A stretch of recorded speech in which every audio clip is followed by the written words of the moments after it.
We'll move along to Black Wall Street. So, Mr. Roberts, um, this is, where blacks thrive in businesses, trades, education, and wealth. What caused the burning down of Black Wall Street, and speak to any other similar cases. Yeah, absolutely. Like you said, this is where blacks thrive.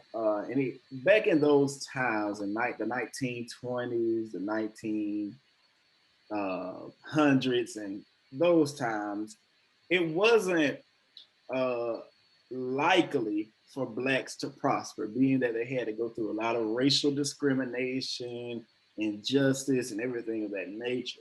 So, with Black Wall Street, what had happened was a man was accused of raping a white woman.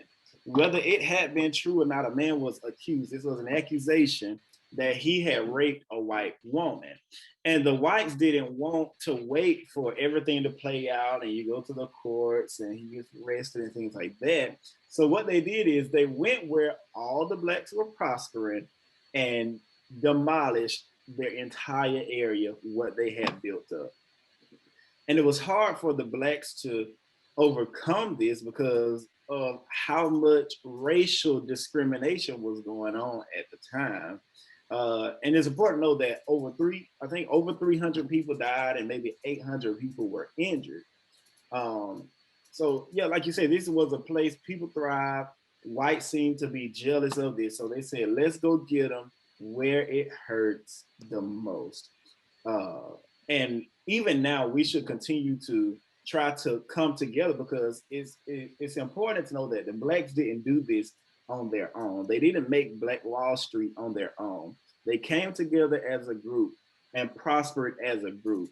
Too many of us try to do so much, try to have so much individualism instead of having coming together and collaborating with each other and getting everything together. We strive better when we come together and not be separate from each other. And Black Wall Street is a perfect example of that. And just like the guy was accused of, just like the guy was accused of raping the woman, it's just the same thing as Emmett Till being accused of whistling or whatever they say he did at the woman. And then they went after him and they killed him, whether it had been true or not. So blacks have always had a hard time trying to overcome and be great. But whites with hatred have always tried to uh, make us inferior as much as possible. This was, one of many. We have the Tennessee race riots of 1946. We have the Detroit riots of 1967. LA riots with Rodney King. So in a sense, it's crazy how there is so much hatred, right? But as Mr. Robert said, with when it comes to the black community, if we all come together, right, and help each other out, we can thrive.